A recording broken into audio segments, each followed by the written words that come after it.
Thanks for attending. Really appreciate that you could all make it out. Hopefully we have a good talk for you. We got a lot of slides, so we'll probably move a little quickly. Hopefully there'll be time for questions at the end. I guess if there's not time for questions in this area, I guess they have an area set aside for us to do questions. So we'll go ahead and get started here. This is me. I've been around. I've got gray hair now, so it's kind of amazing that I'm still alive, considering that I don't know how many times I've been to Vegas or Black Hat. But I've worked at a couple different places. I've been to school, done some software engineering, done some pen testing work and things like that. So I worked for some really cool organizations that helped shape who I am and the things that I look at. If you want to do your own intro. My colleague here, Dr. Jonathan Butts, he's the founder of QED Secure Solutions.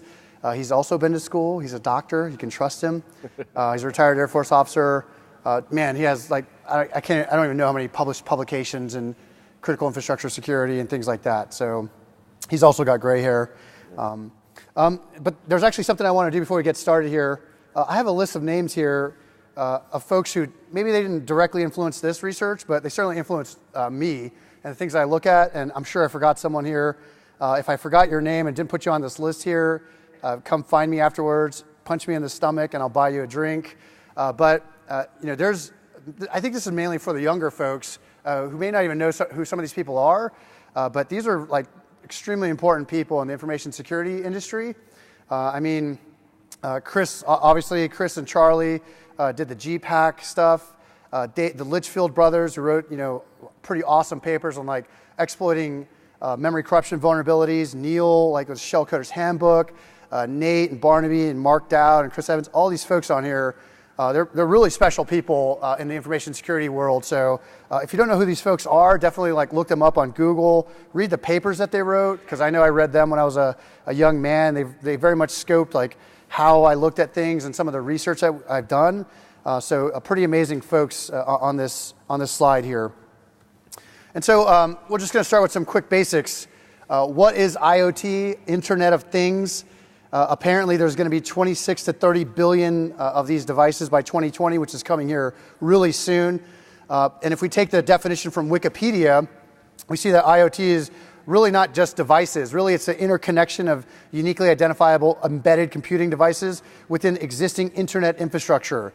So that's pretty interesting. And so when we look at things like IoT and security vulnerabilities, there's some important things, right? Like confidentiality, integrity, availability. Those are all really important things, right? So if your Amazon Echo or Alexa, whatever you want to call it, gets compromised in your home, you're probably having a pretty bad day, right? So if you have devices in your corporate infrastructure that manage things like conference room availability and things like that, and those things get compromised, and maybe they have corporate credentials on there or something like that, and someone gets your corp creds, you're probably having a pretty bad day. And so there's been a lot of talks about what IoT means as far as privacy goes, what IoT means as far as using devices to do things like DDoS and send spam mails out and that sort of thing. And we're not saying that that's not important, but we think that there's something that's probably a little bit more important than having your credentials stolen or even having your device being used in a distributed denial of service attack. And what that is safety, right? So these connected devices, these IoT devices, some of them actually do have safety implications if they get compromised. If they have moving parts, if they control a motor, if they control a servo of some type, if they can change a temperature or change the mixture of some kind of chemical mix, if they can basically cause some effect to occur, that could create a safety issue. And so over the last couple years, we looked at some connected devices that we thought could have some safety implications if they were to become compromised. In fact, when we started looking at devices, we really had three criteria as far as the devices that we wanted to look at. The first criteria was the device or devices or system had to be connected to the internet, right? We wanted to be able to touch that device across the world, right, from thousands of miles away. So the devices that we looked at had to be on the internet. And so once we had that kind of checkbox checked off, we wanted another piece of criteria as well. We wanted the device or system to be in a public space. And what I mean by that is that the everyday average person could literally walk up to this device, right? We didn't want it to be in a manufacturing floor or an ICS environment or like a nuclear power plant or something like that, because to be honest, like the general public will never have access to those types of things. They'll never even be able to see what that thing looks like with their own eyes, right? Much less be subject to the safety issues that could occur from that particular device. So it was important for us to have a device connected to the internet or a system connected to the internet. And number two, the device has to be in a publicly accessible space. So after we talk about whatever it is that we're going to talk about, you'll be able to go probably in your town and see one of these things, right? So, and that's what we wanted. And the last thing is we wanted a device to where exploitation of the device could be leveraged to cause a safety issue, right? So I think it's pretty apparent that if you exploit a connected device, that connected device could be that connected device could be used to do a distributed denial of service attack. I think that's already been proven in the past. That device may have the data stolen off of it. I think we've seen that in the past as well. So what we're looking for are devices that are connected to the internet, accessible in public spaces to the general public, and if they were to be exploited would cause a safety issue. Surprisingly, there's actually just a small number of devices that kind of fit all three criteria. And I don't know if that's a good thing or a bad thing. I anticipate that in the future, the number of devices that meet all three criteria at once is probably going to grow. But one of the devices that we found are car washes, right? So, and I'm not talking about like the Boy Scout or Girl Scout car wash stuff that, you know, they're trying to flag you down with the signs or whatever. I'm talking about like automated car washes, right? So a car wash like this. In fact, this is the one that we looked at. This brand and manufacturer is what we looked at.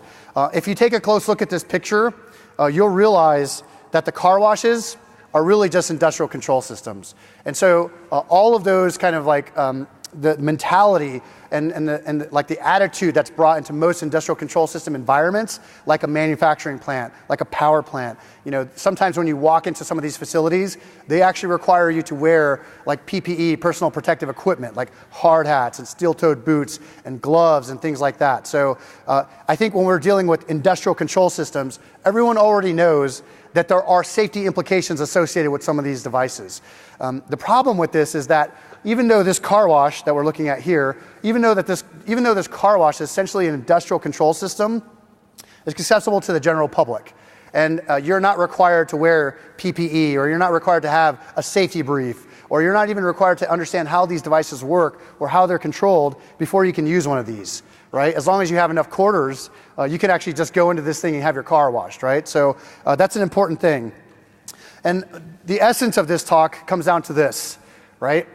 We've written an exploit that can cause a car wash system to physically attack the occupant, right? I mean, when I say physically attack the occupant, car wash is going to strike whoever's in the car wash, right? And yeah, I say, man, if you want to go test it out, you can go and go test it out, right? These are all available in publicly accessible places. And so, to my knowledge, I think this is the first exploit that actually causes a connected device to attack somebody, to my knowledge. I could be wrong, right? I think in the past there may have been accidents where software glitches have caused things to move and someone has been hurt. But I think this is the first time where there's literally an exploit where someone literally wrote code that's going to cause a connected device to literally attack somebody. I think it's the first time. So if I'm incorrect on that, please let me know. But as far as I know, I think this is the first one. One other thing about this, there's actually no patch for the vulnerability that we discovered as well.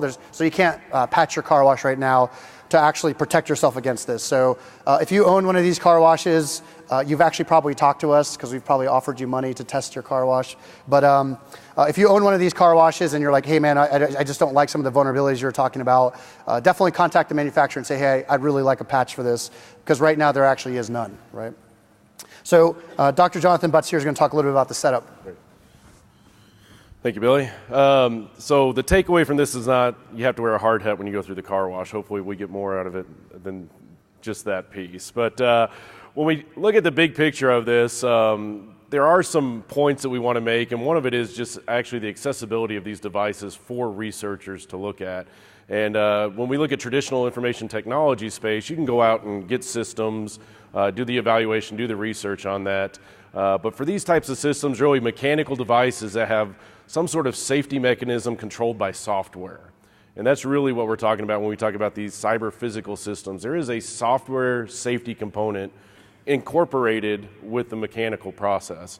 And just to kind of give you a case study of that, I'm going to walk through some suits that actually prepared this and showed you this. And the suits actually, these guys. So if you don't know who these guys are, then this is Charlie and Chris that did the vehicle hack. And their paper, we've got it listed here, a couple references from it. If you hadn't read their paper, definitely need to take a look at that.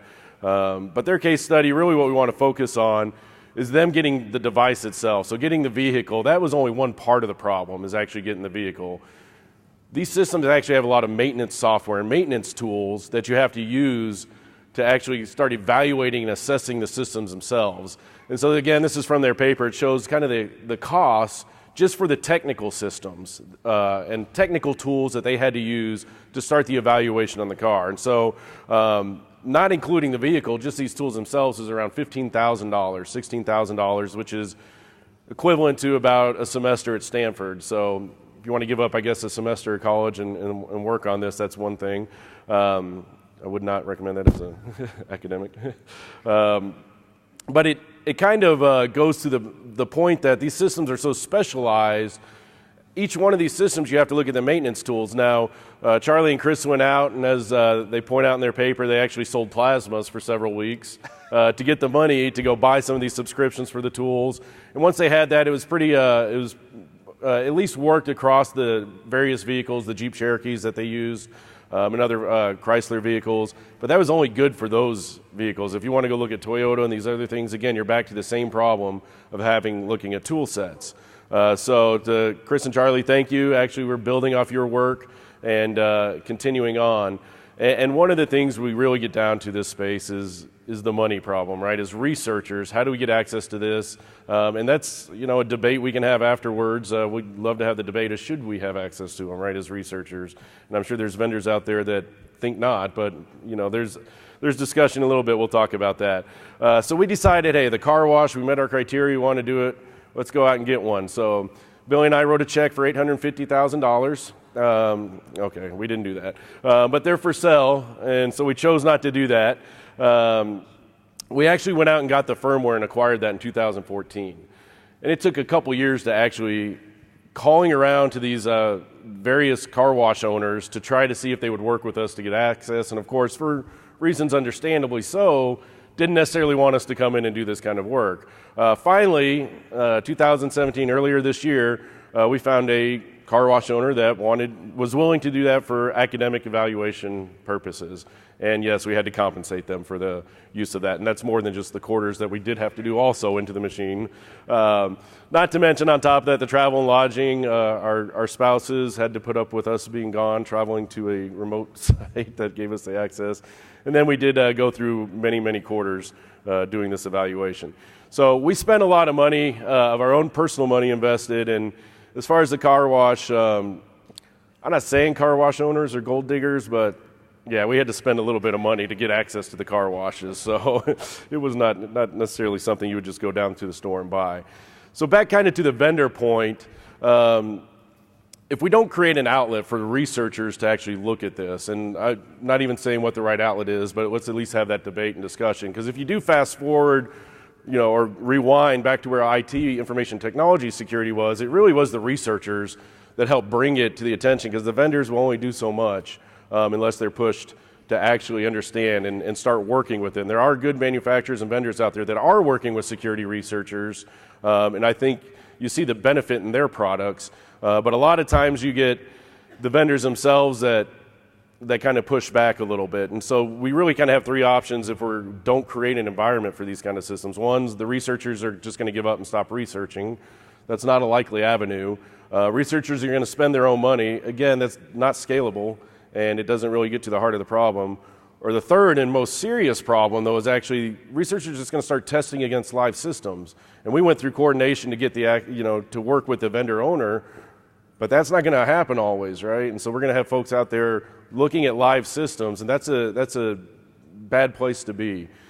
And these systems, the cyber physical systems with software mechanical integration, they're bad. The security on these things are bad. IT systems have come a long way, but the security is bad on this. So just relying on we don't need to look at this or the vendors to fix the problem, it's not a good strategy. And from our standpoint, we'll show you why, right? So manufacturers try to respond to an extent, but there's a lot of challenges out there relying on them. And so this is actually the disclosure timeline for the bug that we're talking about today. So 2015, we acquired the firmware in 14. We did our analysis. Again, part-time for us on weekends and just hobbying it kind of. Disclosed it, coordinated with the vendor and disclosed it to him in 2015. And month by month, you can see it rolls by, kind of reached out to him a couple times, and we keep rolling and no response. So finally, earlier this year, on May 1st, we got the coordination with the car wash owner, got the full working exploit, let him know about it, no response. Interesting enough, when our talk got posted to Black Hat, and it was reached out that we were going to be talking about this vendor's equipment at Black Hat, then they kind of reached out to us, right? So surprise, surprise. So, and their question was, did you test it against a live or a demo system? So it'll be interesting to see what their response is, I guess, after this presentation. So we tried, 2 years, we tried. Different vendor, different, same class of system. This is things that we actually get back when we try to coordinate with them. Hey, that's just a feature, that's not a bug. System doesn't work in the way that we described it in our exploit or in the vulnerability discovery. And then safety constraints, or you can't reach it. What starts happening though is we get into this kind of balance back, tit for tat. And what happens is you go to the vendor with the vulnerability, and the vendor comes back and says, no, that's not it. Then you try to go back, and finally you're like, well, crap, I got to prove it to you. So now I got to develop proof of concept code. And then I've got to develop that exploit to show you, to demonstrate it to you, so that you'll finally understand or end up at Black Hat talking about it. And now we've actually got live or working exploit code. And did we really need to get to that point? Maybe in some cases it seems like it's going that way, but this is really how we get to the proof of concept and actually showing exploits that exist in our live. So now, back to kind of our point, we went through this process and we've actually got, and Billy's about to talk a little bit more about the details of the vulnerabilities and the exploits. So really that's kind of where we went to. So this first part is kind of a reach out to the vendors. Hey, work with the researchers, give some space, or let's have that dialogue anyways about how we can get access to these systems or find a coordinated way to do that. And Billy's going to talk about the technology a little bit. Okay. Car wash system is actually pretty amazing from a technology standpoint, to be honest. When you have a chance to take a look at how these things work, just from like a mechanical, electrical, and even computer science standpoint, it's actually pretty amazing at how these things work. And so, but at the end of the day, it's not magic, right? So like the way that arm moves, the way that the trolley moves, the way that the bridge moves, it's actually controlled by various components. And if you take a look at this picture here, you'll see that those boards on the bottom, this little device here in blue that's sitting there, all these connectors. This is actually really a computer, right? It's actually got a processor, it's actually got storage, it actually has software that's written for this particular car wash, and basically that software defines how this system is going to work. And so it's important to understand that this is definitely not magic, right? There's software and hardware components that make this thing work. And so what you see is if you take a look at some of the older systems, you might see the little joystick that you see on the left-hand side of the slide, right? So that's like the old way that you would control the car wash, right? If you wanted to actually move the arm, manually move the arm, if you wanted to manually move the bridge, if you wanted the car wash to do something in a testing environment to make sure that all the features are working and things like that, you would actually use that joystick that you see on the left-hand side. And then what happens is it starts to evolve, right? So they take the existing software that's on that car wash and they start to modernize pieces of it. Not all of it, but they start to modernize pieces of it. And so the next step in evolution for this particular car wash system is that remote control that you see on the right-hand side. And so that remote can actually control this car wash. We're not going to go into too much detail about this particular remote, but it is a close proximity remote. That it will still work. So if you get that remote and you go to the car wash, you have physical access to the car wash where you can see the car wash, or you're in what we call line of sight of the car wash, you can actually control the car wash. right? So that in itself is probably a vulnerability. Like I said, we don't go into too much detail about that particular issue here, but it is possible, right? And so, but the whole point of what I'm trying to get across is, do you see this evolution, this slow evolution of this system essentially growing up and maturing and going from a non-connected system to a connected system? So with the advent of this remote, we see that we now have some type of remote connectivity to this car wash system, right? Even though you have to have line of sight, it is still remote connectivity to the car wash system. And then eventually they throw a web server on there, they throw some internet connectivity on there, and they make it so it's just accessible to anyone on the internet, right? And so when these things get deployed, they may have some responsibility that they levy onto the owner saying, hey, the capability to connect this thing to the internet exists now, right? So you have that joystick that moves it manually if you have physical access to the device. Now you have that remote control that can actually move the system if you have line of sight.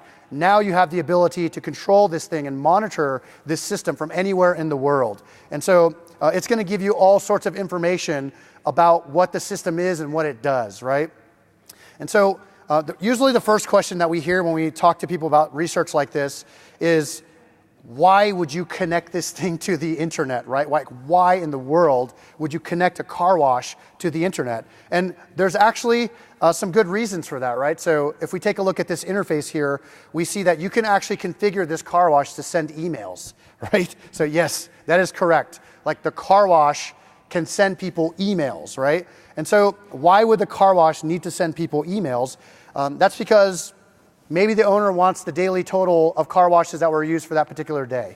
Maybe they want trend analysis as far as what time of day is the best time of day for people to come through for car washes. What day of the week is the best day of the week for this? How much money are they making at any given moment in time? Which car wash packages are the most popular, and which car wash packages do people not use, right? So there actually is some reasoning behind why people will connect some of these systems, and they're business reasons. That's why they're doing this. They're not connecting these devices because it's cool, because it's awesome. They are connecting these devices because there are business reasons to connect the device. And so when you think about that, we're going to see more and more of these devices connected to things like the internet, right? This is an example of one device that is, and we're trying to walk you through why a device would get connected to the internet. These are the reasons why. Right? When you start to take a look at the interfaces and when you start to take a look at how that network connectivity is used, you start to see that there's actually these features that actually kind of make sense for a connected system. But there are some things that probably don't make sense, right? Like for example, this car wash is on Facebook. It's also on LinkedIn, right? So I don't know why a car wash needs to be on Facebook or LinkedIn. But it is, right? You can actually join this thing to get Facebook notifications and LinkedIn notifications. I can understand sending the emails with the sales totals and things like that, but some of this stuff here is a little bit confusing, right? I don't understand why we would even have this type of functionality. So, but let's go a little bit deeper into the actual technology itself. So the way that this system works is it is a computer. At the end of the day, the way that this car wash works and the way the arm moves, and when sensors are reporting things back to the car wash as to where the vehicle is or how many steps in the process it is whether or not it needs to throw soap or water or do whatever, that's all controlled by software. And the operating system that this particular car wash is running on is actually Windows CE, and it's running on an ARM processor. Windows CE is it's end of life. Right? There's no more support for that operating system. So if there are bugs in the operating system, regardless of how well you wrote your application on that operating system, you're probably going to be in a lot of trouble, right? The way that they expose their web interface is actually through this DLL called RB HTTP22.dll. The 22, I believe, is the version. And that's actually an intrinsic Rainbow web server, right? So they have taken essentially a third-party component and for their web server, and they've implemented it inside of this system here. So they didn't write their own web server, but they've taken a third-party web server and basically built their web interfaces on top of this third-party web server. And then what they've done is they have there's this concept of BGI, which is essentially binary gateway interface. What that really means is what that last bullet is talking about here is what they've done is they've written a lot of DLLs, unmanaged DLLs, ARM DLLs, and now they have web server calls that literally call functions inside the DLLs. So why would they do that, right? Like usually when you're writing a web application and you're creating this web application, you're not going to have your web app call these unmanaged DLLs. You're just going to have like web application functionality that's going to do things, so you don't have to worry about things like buffer overflows and all sorts of other stuff. And the reason for this is probably because these DLLs existed before the web interface was put into play. Instead of having to rewrite the entire application, except in a web application language like ASP or .NET or even Java, instead they're just like, hey, we have all the functionality that's already available inside these DLLs. Let's just map the web server to these DLLs, right? So at a very high level, that's essentially how the technology works. Well, at least the places that we're most interested in, because the web server represents a remote attack surface. And there are a lot of DLLs. So there is a lot of functionality built into this car wash. And if you know how to call that functionality, then any function that's available, that's exposed, that's made public within these DLLs, you'll be able to call that as well, right? So whether or not they meant to expose that or not. So, but what we're talking about here is exploitation, right? Because we want to exploit these things. And so if we just have a quick description as to how things work when you make calls to the web server, this is essentially how it works. So in your web browser, you point your web browser to the car wash system, and you essentially point to the DLL that you want to call. And then you pass various arguments for the various features inside those DLLs that you want to execute. And what's going to happen is that request is going to get sent to the RB HTTP22.dll, which is the web server component. And what RB HTTP22 is going to do is essentially check a file, which is called access RBA, and access RBA is going to tell the web server which users should be able to have access to that particular DLL from the web server level, right? And the way that this is manifested in the real life is actually an HTTP auth prompt, right? That says, hey, in order to access that DLL or this directory, RB HTTP22 is going to say, you need to authenticate first, right? And if you have a set of credentials, it's going to, RB HTTP22 is going to validate that you match what is listed in the access.rba file. So if the access.rba file says, hey, only owners can access this functionality or this DLL, then you have to log in as the owner account. If it says, hey, only engineers can access this directory, then only engineers can access that directory. That's handled by the web server component. The users are actually stored in a flat file, right? And that's actually what the flat file looks like. You see that little section kind of in the middle of the screen that says 12345 owner. That's actually the password and the name of the account, right? So owner is the name of the account. The password is 12345. And so once you've authenticated through RB HTTP22, you've passed the access.rba requirement, which is going to be looked up in this flat file that contains users. That's when it's actually going to allow you to access that DLL. And the DLL could contain additional authentication requirements like, hey, in order to access this functionality, you got to be an owner. Or in order to access this functionality, you got to be an engineer. That could be built in the DLL itself as well. But the first kind of stopgap that you're going to hit is going to be thrown at you by the web server itself saying, hey, in order to interact with anything at all, you're going to have to authenticate. And so the easiest way to gain access to this is probably just to use the default creds, right? So that's the easiest way. And both sets of creds can cause safety issues, right? So that top set of credentials is the owner credentials.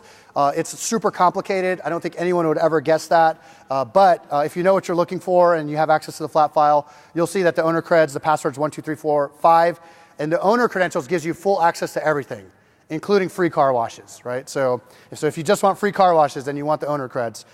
There's also another built-in account called PDQ Engineering, which is the engineering account that gives you engineering control, so control over all the functionality, but no access to like the sales and free car washes and stuff like that. So both sets of these creds can cause safety issues. But in my opinion, having access to default creds is not an exploit. So I don't consider knowing the default creds an exploit. So we're not going to use these. We're going to use something else. But before we get into the actual details of the exploitation, we do see that when you have access to certain things, it's going to give you back a lot of data. In fact, if you look at some of these interfaces, it starts to drive home the fact that these are ICS devices, right? This is an ICS. This is an industrial control system. If you look at this interface here, you see that there is literally a PLC that's driving a lot of this functionality within this device, much like you would find at a power plant or a manufacturing plant. So when we said, hey, these are essentially ICS, the components that you would find in an ICS environment are in this system, in this car wash. In fact, if you take a look at this screenshot, you'll see that the way that the components are talking to each other, because this is actually a system of systems, is actually through an ICS protocol, like Modbus, probably one of the most well-used ICS protocols in the world, right?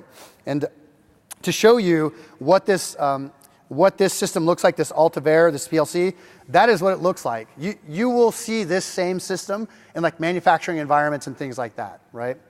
So just to drive home the fact one more time, this is an industrial control system that's in a public space, right? So all the things that you have to worry about when it comes to industrial control systems, you're going to have to worry about when it comes to this car wash as well.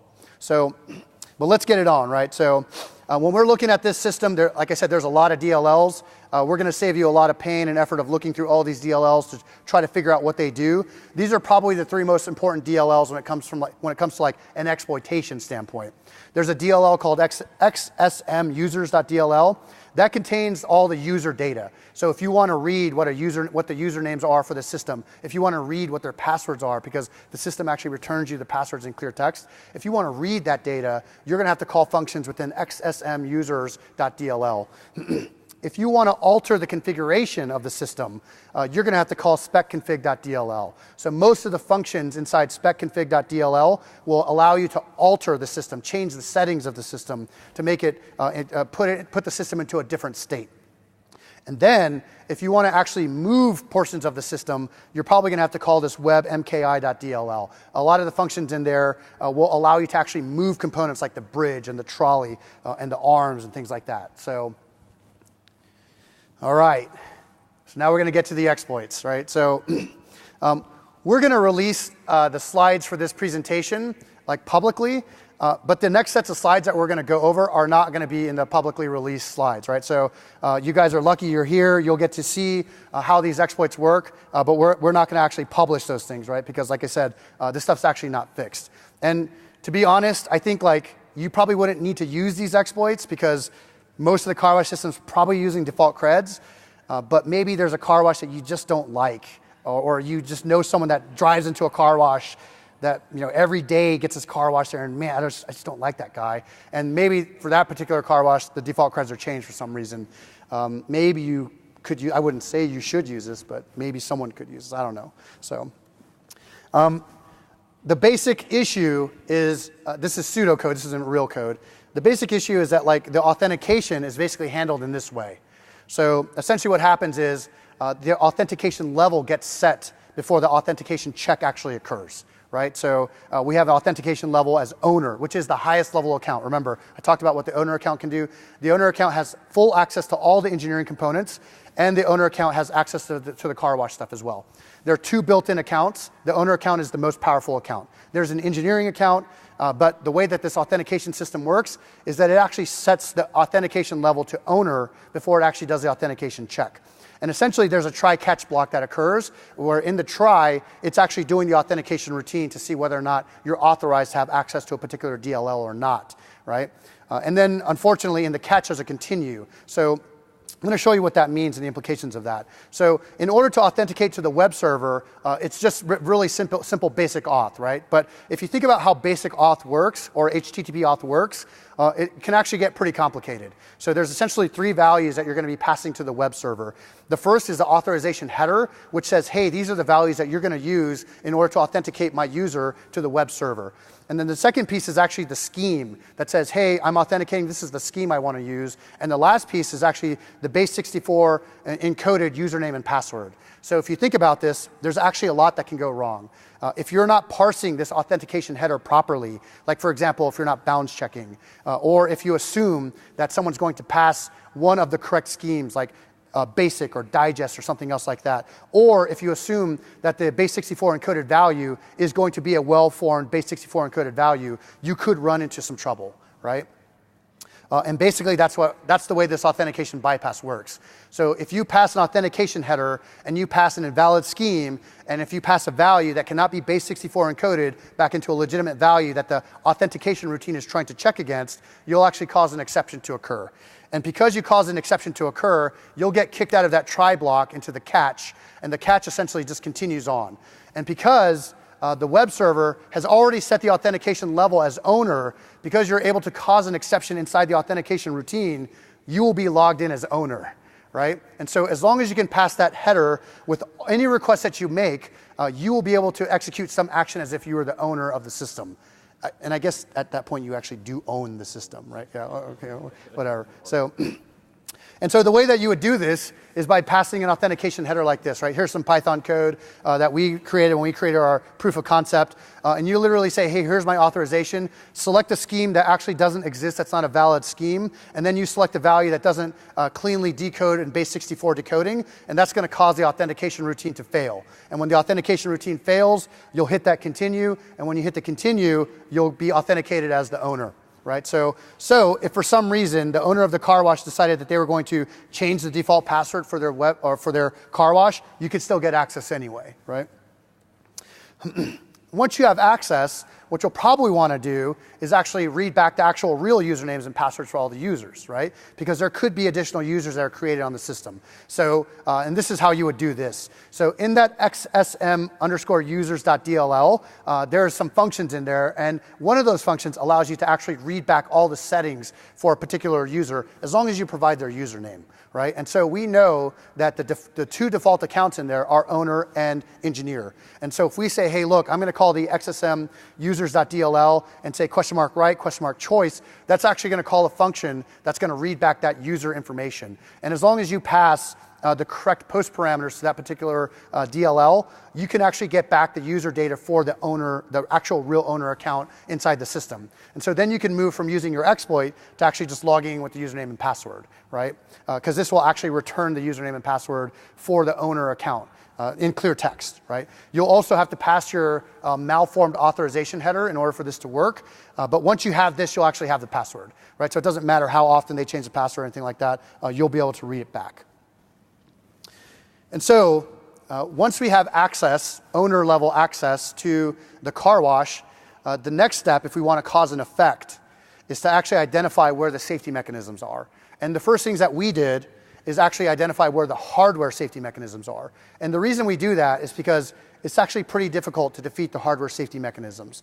And if we have a choice, we're not going to go after the hardware safety mechanisms, we're going to go after the software safety mechanisms. So what do we mean by hardware safety mechanism? So if you look at this diagram of the car wash system, on the very far right of the car wash system is actually a metal stop. It's literally like a metal bar that's welded into the device, right? And that metal stop basically stops the trolley from going off the rail, right? It's literally a metal bar that stops it. And so you can move the trolley all the way to the right, and it'll move as far as you tell it to move, but as soon as it hits that bar, it doesn't matter that you've told it to move past that bar. The bar is physically going to stop the trolley from going off the rail. We call this a hardware safety mechanism, right? This is a mechanical safety mechanism. And we're not saying that mechanical safety mechanisms can never be defeated. We're just saying that they're probably more difficult to defeat than a software safety mechanism. And what we're going to be looking for are the software safety mechanisms. And so if we look at how a particular feature of this car wash works, the car wash not only owns or not only runs the trolleys and the bridges and all that sort of stuff, it actually controls the bay as well. So the doors that go up and down are actually controlled by the car wash system as well. So that's really interesting to us. And we're going to walk through essentially how that works. And so if you're on a laptop connected to this car wash system with your credentials or through their auth bypass, and you say, hey, I want you to close the door. What's going to happen is that command is actually going to go to what they call the conductor, which is the actual computer that's controlling the car wash.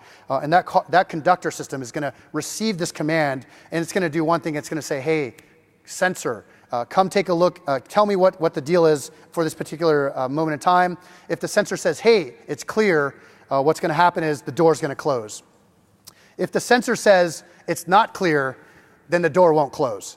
So if you have an exploit that basically tells the conductor to ignore the sensor, you will have defeated that safety mechanism. That's the software safety mechanism. That's what we're looking for. We're looking for a place where we can run a software exploit and defeat the safety mechanism. And that's most easily done in software safety mechanisms. The good thing is that they do have this patented feature that allows you to have confidence when you enter the bay. So you shouldn't have to be too worried about this. But we do want to show you something here that we thought was pretty interesting. Let's see. Let me run this guy for you. All right, so if someone were to defeat that mechanism, this is possibly what it possibly might look like. So if you're trying to enter this car wash system, that sensor should be telling the door, hey, don't do anything, right?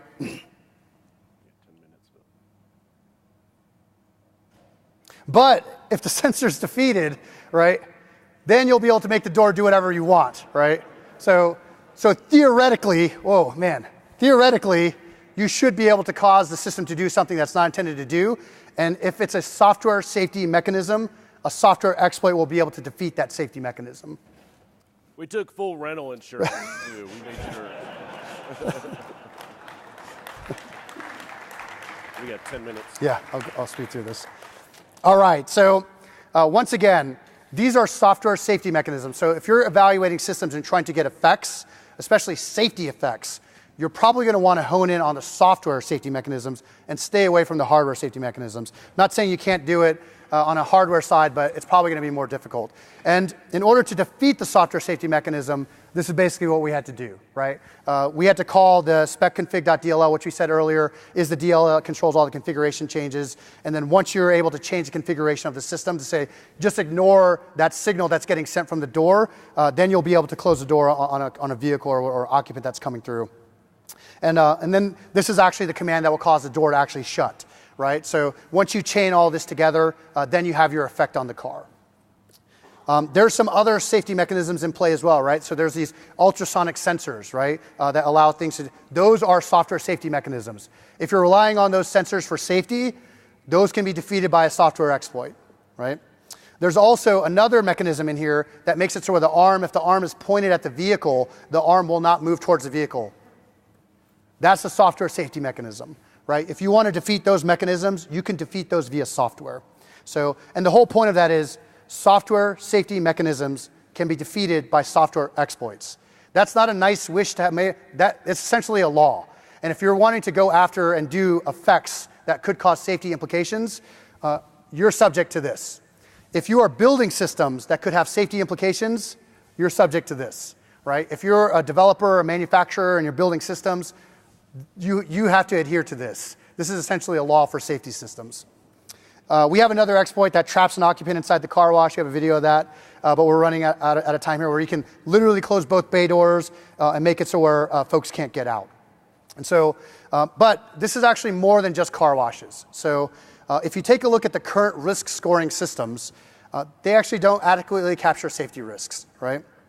So for example, if we look at CVSS, and we look at a vulnerability that was reported that has a CVSS score and a CVE, we see that this vulnerability in the Hospira Symbic, which is an infusion pump, CVE 2015-3965, has a base score of 7.1, which is bad, right? That's a bad score. You definitely don't want that. And there's the vector string. But if we look at a similar vulnerability for a different system on a Pyxis, which is a medical supply cabinet, which is CVE 2014-5422, that actually has a score of 9.7. Right, which is higher than the infusion pump. And so we created this CVSS scoring. You can find it here. We'll show you what it looks like here in a second. But the whole point of it is like, hey, we have this system that has vulnerabilities. Those vulnerabilities can literally be used to kill somebody, and it's got a CVSS score of 7.1. And we have another system that has vulnerabilities, and those vulnerabilities can be used to steal things if you have physical access. And that score is higher than the score that can literally be used to kill someone, right? So there's something that's wrong here. So if you're a vulnerability manager, or if you're a pointy hair that works for a manufacturing company and running like and building devices, the current scoring systems that we have, they're not adequate. So when someone comes to you and says, the score is just XYZ, you actually have to go further than that, right? You have to have a system that considers effects. And so we built a system that does that. So For example here, this is like healthcare specific, right? So we said, hey, look, if you have a vulnerability that exploits direct therapy of a device, actually causes a device to hurt somebody, and everything else is in play like the normal CVSS, that's probably a 10. If you have an exploit that exploits a diagnosis system, that exploits like direct diagnostics, that's bad, but that can probably never be higher than a vulnerability that could actually kill somebody, right? So no matter how dangerous that vulnerability is or how accessible it is, it can't be higher than a vulnerability that can kill somebody. Or if you have a vulnerability in a supporting system that can't alter direct diagnosis or kill somebody, that can never be higher than a vulnerability that can kill someone, right? And that's all this scoring system basically captures. And so we have some things that we want to kind of go over. Obviously, design, implementation doesn't equal reality, but we do have a law, right, of cyber physical systems, and that's the mechanical functions of the cyber physical system are bounded only by the physical limits of the hardware components, right? So if a device can strike you physically, if it's physically capable of doing it, that's what you're bounded by, right? And if you have a software safety mechanism that's controlling that, that software safety mechanism can be exploited, right? You are bound to that. And given the number of devices that are being connected, AI, with all the robotics that's being done, we're pretty sure that in the future, a system that relies purely on software controls for mechanical safety is going to be exploited to hurt someone. I don't know if that's going to be in the next year or 5 years, but it's going to happen. So I think that brings us to the time. Real quick. And just real quick to harp on this point, because I think this is the critical point for both designers, implementers, vendors, all that case is you cannot rely on software solely as a safety system for a mechanical system. And that's the point here, because they can be bypassed, it will be bypassed. And as we go and do assessments or work with clients and things for that nature, over and over again we hear from the engineers, well, it's not designed to do that.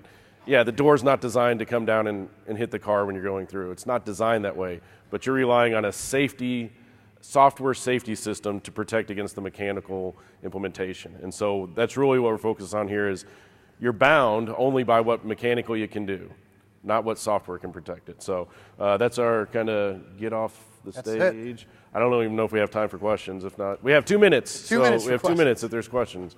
And we'll also be in the after room. All right, thank you. Thanks.